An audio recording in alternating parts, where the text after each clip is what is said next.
Welcome. It's April 18th, 2018, and this is the Awakening You podcast. Today, I'm going to talk about abstraction and the different levels of analysis on reality, and also the principle of plausible deniability that helps maintain this reality and keep out information that we don't like, or God, more specifically. So, different levels of analysis. In psychology, a high level of abstraction would be archetypes. Archetypes are a constellated symbol of a behavioral pattern or pattern of instinct that can manifest in many different ways across different people and across time and space. But it's the same behavioral instinct, and that's become symbolized by the archetype. It's a very abstract idea that brings unity to many different things. And that's what abstraction does. Abstraction is a way of thinking about things that extracts out the core essence that ties them all together. And that's what we need to do as we move forward as a culture. Is we developed all these different scientific domains, but we have to bring unity to them. And that is done with love and the idea of the one mind. God's mind, the one mind that we all exist within, is it'd have to be very abstract. If you're trying to see how everyone's related, you're not going to see that by looking at the specific details that make them different. You're seeing the core essence of them, and that is the connection to the singular God self. You can think of it as we have an umbilical cord that ties us back to the same source of God, and that's very abstract. In my mind, and my challenge in trying to communicate this stuff is that our reality in the Western scientific perspective is so concrete. It focus on the specific details, and that's been very important in the development of the sciences and technology, and it's allowed the population of the planet to explode by around 6 billion people over the last 150 years. But we've kind of become to all ascribe to our own domains of knowledge. And in the sciences, for example, you have psychology with its many different subdomains. It initiated with a study of the mind back in the Freud times. That's around 1900. And then since then, it's differentiated into cognitive psychology, behavioral psychology, cognitive neuroscience, animal behavioral neuroscience, and all these. There's a lot of other ones, legal psychology, developmental psychology, but they all have this same core, and they're branched off from a study of the mind. And that is psychology, just the field in general, is the highly abstracted version of it. And that's where that's where we're moving towards. And you can see that that's where we're moving towards automatically as we're in the cycle back to God, cycle back to higher unity consciousness, more specifically, as the internet and has brought integration and unity to people.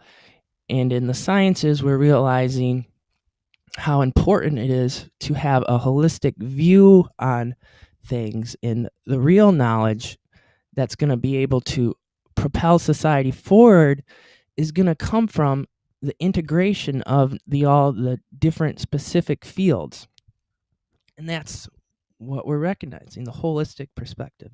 And epigenetics describes that. It's the gene-environment interactions, the nature and nurture debate. Now, we know that it's both nature and nurture, and that is a holistic perspective and unity, and that is love. Essentially, love is the great unifier. When Jesus came, he marked a transition between polytheism and its associated tribalism, who worship their own gods, to monotheism. Now there's one God. And what that allowed for and what that led to is a Roman Catholic empire and entire Western civilization that sprawled out from this unifying one God. And what did Jesus preach? He preached love. And that was actually a surprise at the time, because he was the incarnation of, he's a son of God. And at the time, there was a belief that God had vengeful aspects, the Old Testament God. But then Jesus comes, he's like, no, dude, God is pure love. And we're all brothers, we're all one.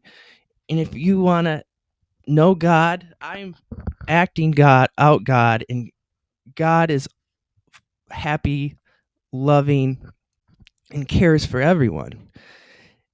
And that, he was truly, well, first of all, he's seeing the forest, seeing the trees in the forest. I can't get the saying right, but you know what I'm saying. See the forest through the trees, and that's the big picture perspective. The big picture perspective is one of love, and that's also more along the lines of Eastern thought, in opposition to the Western separate detail oriented. Eastern thought is oneness, holistic, one mind.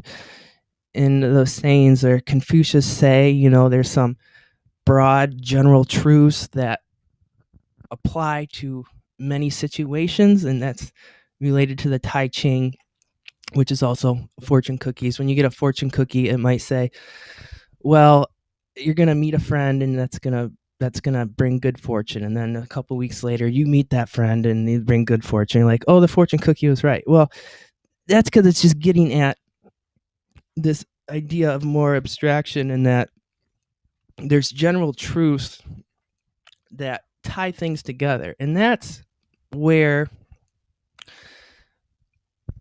as we're going to have to become aware of this idea of different levels of analysis. You have, in psychology, the low level of analysis is looking at the individual neurons firing, and in the high level, you have the psychological concepts, personality measures, introverted and extroverted, that group together a lot of different concepts under one umbrella. And you see that reflected in Asian cultures themselves, where they're more concerned about unity and fitting into the whole, whereas in Western civilization, it's more tilted towards individualization and expression of one's unique self. And the key to this whole movement is we differentiated out with Western science, and now we're coming back towards a more holistic viewpoint. And it's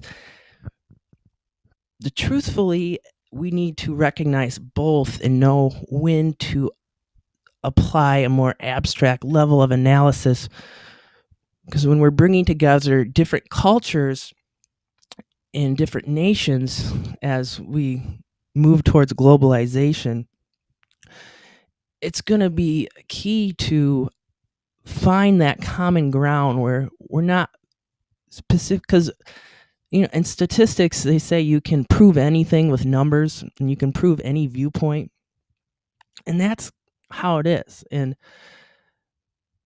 where is that unity coming from? That unity comes from spirituality and a belief in one God. And you have evidence of I'm not proposing any specific God, but one mind. You have evidence, so much evidence of ESP that's kind of shunned out of the mainstream, but its shunning out is related to the fact that it provides evidence for this one mind idea and the connections, and that naturally has spiritual ties, because when you're talking about telepathy and precognition, you're getting into this realm of information where consciousness itself exists outside time and space. And when you're talking about things that exist without time and outside time and space, you're talking about consciousness and its how it could and how it even would be related to physical matter, and the ideas that it more primary to that consciousness is primary to brain activities. We kind of have the perspective that consciousness arises from brain activity, but that doesn't make sense in a strictly cause and effects linear time perspective. That is what we take for granted. So, and the idea of plausible deniability, it's plausible deniability is selectively hiding behind facts to support, or hiding behind irrelevant information to support a view. And so you have some experiments where people don't reproduce the ESP results, and then that gets taken as a disproof of the entire rest of the body of evidence. And that's kind of normal, hiding behind that plausible deniability. The same thing happened with the resurrection of Jesus. As the story goes, there was guards guarding the gate because they had known that Jesus said he was going to resurrect after 3 days, and they didn't want them to fake a hoax, so they put guards there. And then when he actually did resurrect, the guards were freaked out and they ran off, and they told whoever was in charge of it, and they paid him off to lie. And that just kind of maintains the plausible deniability. It kind of seems to be something that surrounds all these supernatural experiences, like reasonable doubt. It's just a part of this reality. And when you're always going to find reasons to doubt it if you're trying to not have, it's called faith, because it's not entirely obvious all the time in this level of unity consciousness. And I have this graph here of higher levels of unity consciousness related to higher dimensions. And in those realities, you can imagine a greater level of abstraction, and this reflecting how where the relatedness between people is more emphasized in the physical reality. And we're getting towards that with something like the internet. But so in the big picture of human civilization, we're going around on these cycles, and the cycles, as the Babylon, Roman Catholic Empire, and now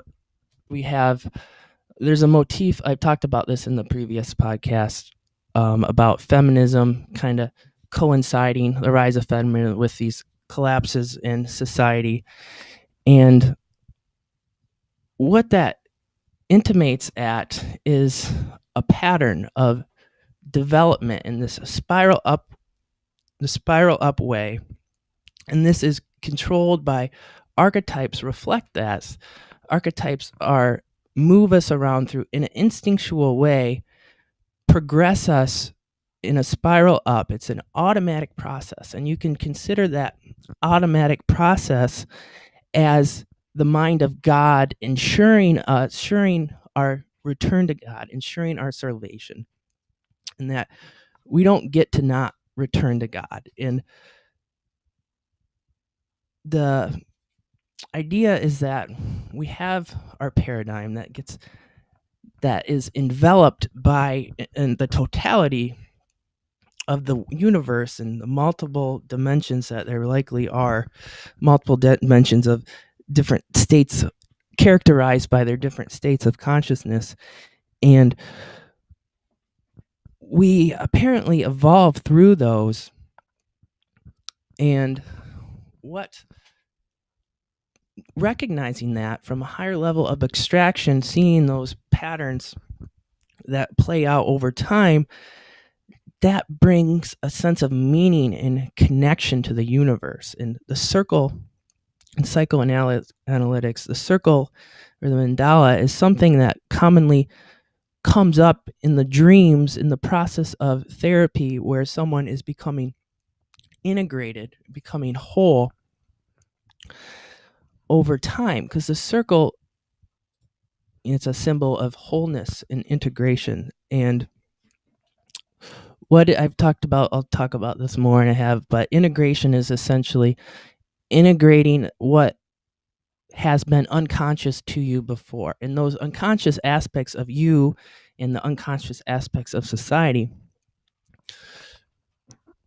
making them conscious and integrating them into the personality is how one becomes whole. You have the shadow projections and your inferior qualities, you want to things you want to ignore about yourself, but those things you're ignoring actually unlock your wholeness, and they're like your fears being things you avoid being a block to enlightenment. And that's why it's such a difficult thing and so rare, because it requires overcoming fears and aversions, and we don't like that. No one likes that, but I'll talk about that in a second. So when you're becoming whole, it's described as needing love. It's empirically shown that love is this unifier, and I'm describing it as being an abstract concept of how everything is related. It brings things into harmony. Love is just a concept for unification. So when you're doing this, you got to have some kind of central life purpose that allows these different factions of your life, like family, friends, career, to orient yourself and help bring aim to what you're doing in this process so that you keep moving forward.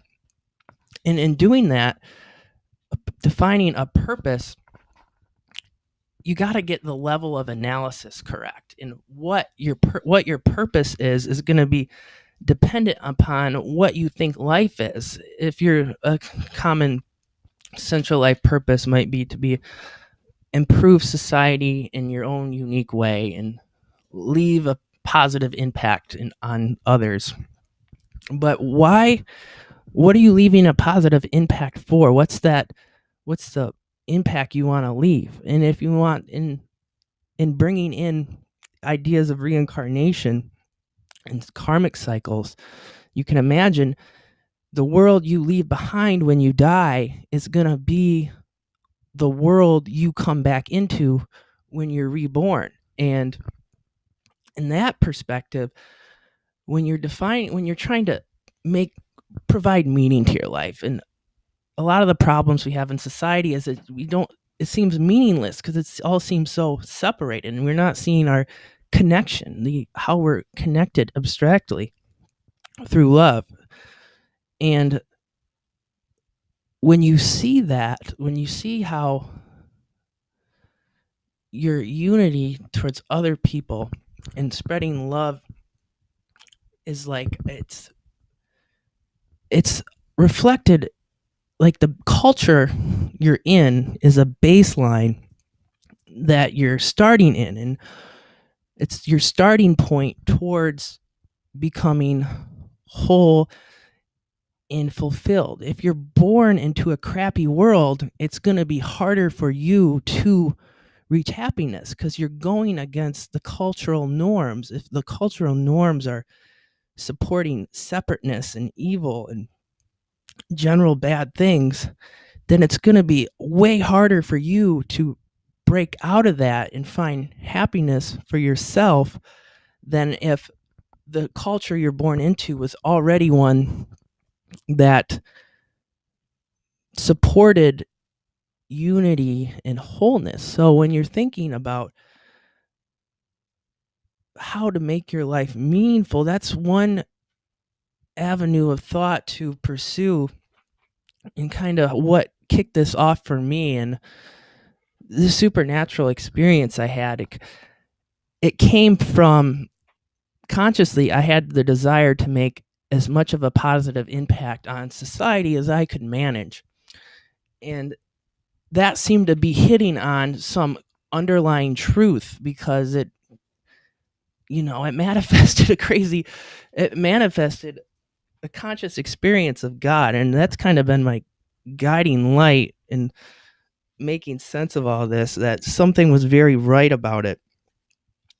And I think that makes sense. If Jesus was supporting, we're all brothers and we're all one, and you have ideas of reincarnation and giving is receiving, well, we're all in this together and we're all one. It seems to be that we're reincarnating here in cycles together. We're not, in our own success, in our own ability to return to God and into eternal love, is going to be dependent upon how we affect the people around us in the world we leave behind. And that's the main point I wanted to discuss today, because I think that it's a very important one for all of us. And as we move towards globalization and trying to figure out how we're all going to work together because we're all coming, it's the world, the global, this Facebook page and podcasts I like that helped with all this is Mixed Mental Arts. And I think it's Katie O'Brien defined it as, this is the world's first family dinner. And what is meant by that is that we have all these different cultures coming together, and we're sitting together at this massive family reunion, and we haven't seen each other forever since we separated, whenever that happened. And we're all developing independently, and now we're at this family dinner, and we're trying to, and everyone's all weird, and they have these different cultures, and like we don't even speak the same language sometimes, and they have these weird customs. And right now we're focusing on the differences and the specific details that make up each culture, and seeing past the underlying abstract love and the essence, the core of each of them that tie them all together. And to get at that level of analysis that we need to bring unity to everyone, I think it has to go through God, because or you could just call it one mind or spirituality, because that is the level of unity, and the ideas of spirituality. It just does not seem that will ever be able to create unity without getting on the same page as this abstract level of these cycles we're going through, and recognizing it from a bird's eye view. Bird's eye view is also from God's eye view. And that is bringing harmony with love. And what else do I want to talk about? So plausible deniability. It's just been appearing to me that with all people are too passive and timid when it comes to these ideas that seem strange to culture. And all of the ideas have this similar motif, is that they're paradigm shifting, like ESP and something like aliens and UFOs that most people believe in. And there's dozens of government insiders, very respected people from Air Force who come out and say, like, yeah, this is a thing and it's kept secret. But what is the importance of that? Why? It's not, we get caught up in the specific hoaxes and maintain this plausible deniability. But if it's so obvious, just like ESP is so obvious, it's going to take people taking a stand and saying, this is ridiculous. Like, the evidence is all there. So what does that mean? Well, I'll put an example, serious disclosure. They have a lot of this evidence, and they talk about this. The main point, the most important thing for us, as far as aliens, besides the connection to their unity, their probably higher level of unity conscious, to have evolved to that point to where they can travel here and not have destroyed themselves. But the propulsion systems that would allow them to travel interstellarly or bend space and time to travel faster than the speed of light, that right there would be free energy for everyone. So you can see why, well, free energy, besides the maintenance and the workers to maintain the grid itself, but once you get the whatever energy system powers that, and there's in the Serious Disclosure Project, they talk about that. They actually know what that is, and that there's a cover up for it. Cover up being, naturally, you have the power structures in the geopolitics of oil.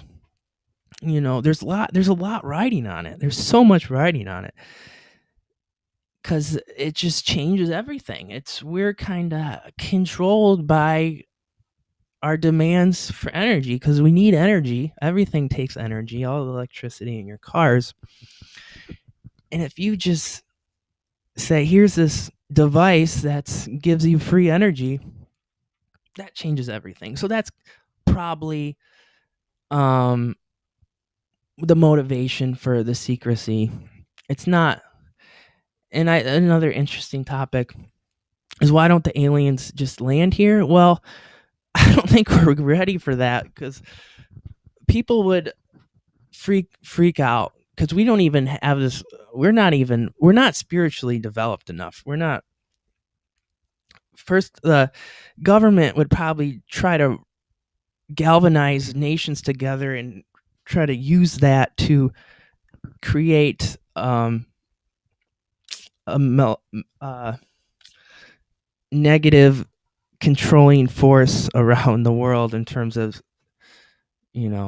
trying to use that in a negative way, because that's all used for power. All that stuff. Global warming is, helping the environment's fine, is obviously good, but all the politics associated with it, there's other motives in there embedded within it, and that's kind of how we're at. And is also, if they landed, you'd have half the people freaking out and half the people worshiping them as gods, and that's not. We're all one, even if they're just probably a higher level of unity consciousness. This is still us, and they know that. They don't want to interfere with our natural evolution, but collectively standing up and saying, hey, what's the deal with these energy systems? We're all so passive. And Jesus described passivity in his major sorrow as he went around and doing miracles, is that people just wouldn't get it. Like, it's so important, but they wouldn't, too passive to want to change. And what I'm proposing as what I experience is that we're all connected, and highlighting our spirituality in this greater the spiral upwards that we're on, and trying to create more meaning out of the fact that each of our individual spiritual development is dependent upon the mark we leave behind on society, because that is our baseline for our next life. And if we're starting at a higher baseline of um, love and peace and unity consciousness, then it's going to be easier for us to reach higher heights. The difference between being born into a loving and not loving family is enormous. And that's the same idea here. And just talking about it, that is getting out there, saying it's just ridiculous. Like, what are you living for? Like, it's just, there's so much evidence for it, and it's just obvious. And we're just choosing meaninglessness and getting sucked into nothing wrong. Social media use healthy in a healthy way is fine, but we use these technologies, they become pacifiers and to keep us consumed by meaningless things and not seeing our connection to the greater cosmos. And that's why we're here. You got to realize you are an eternal divine being made in the image of God. You're not meant to just sit there and ignore these issues that affect you and your spiritual evolution. It's the way we it's frustrating that we'll get it, but it's hard to, of course, I had this experience, and it's obvious to me and it's obvious to other people, but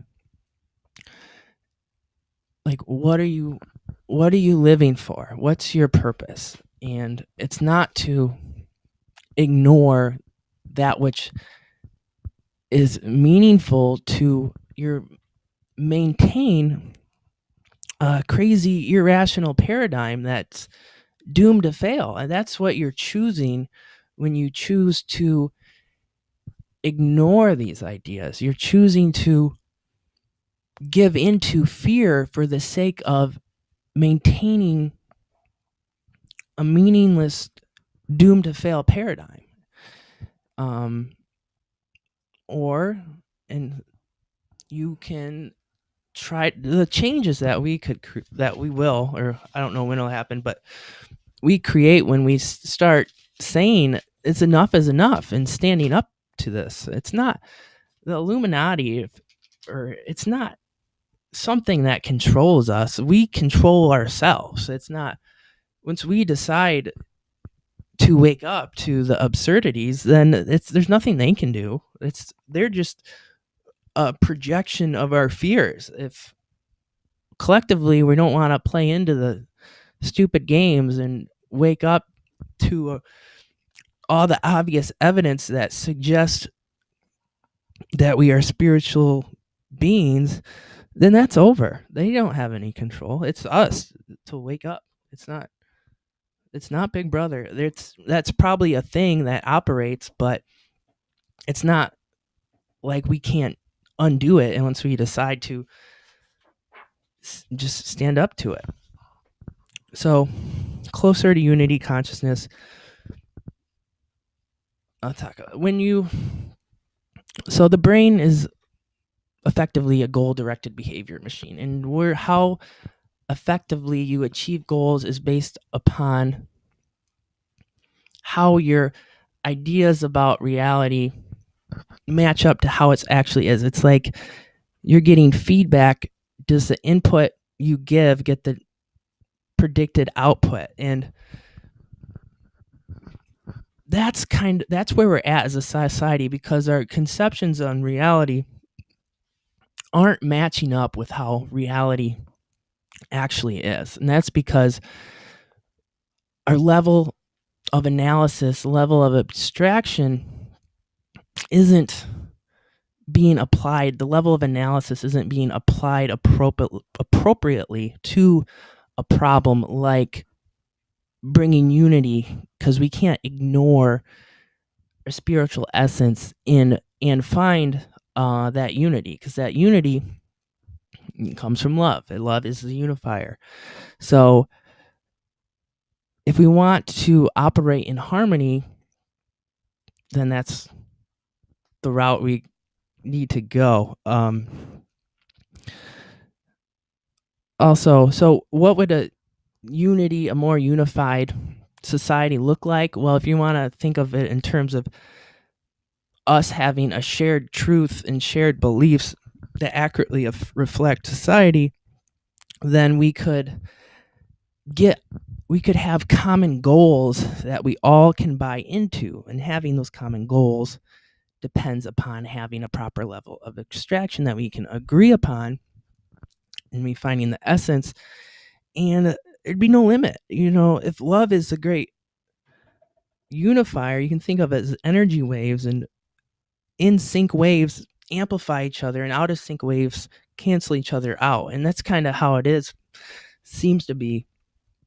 If we got all on the same page and acting in harmony, just the inefficiency and how everything is run would just be greatly diminished, and who knows what we could accomplish this if we could all stop focusing on our differences. And we have to, it's like a taboo topic, but bringing back God into the picture, but in a new way. I like the idea unity consciousness, because that's reflective of the evidence of what it actually seems to be like from spiritual experiences, and yes, even reports of aliens. I don't know, but that's what they say, the telepathy of how they interact, and that just makes sense if they're more spiritual. In that they have a lot of cool stuff on SeriousDisclosure.com. I've been watching that past couple days, but how this idea of coherent thought and technologies that interface with thought, it's cool ideas. But that all gets back to how we are all one. And yeah, we got to be able to see the big picture, know when to focus on the details because they're important, but putting those in their proper context, and knowing those, like the idea of false idols and polytheism, those separate things are not where unity will come from. A specific scientific field like psychology or neuroscience is not going to bring the unifier. It's going to come from spirituality. It's going to come from love, and that is that. And this idea goes all the way back to the Vedas. So, spirituality, a step towards unifying using the abstract level of analysis when appropriate.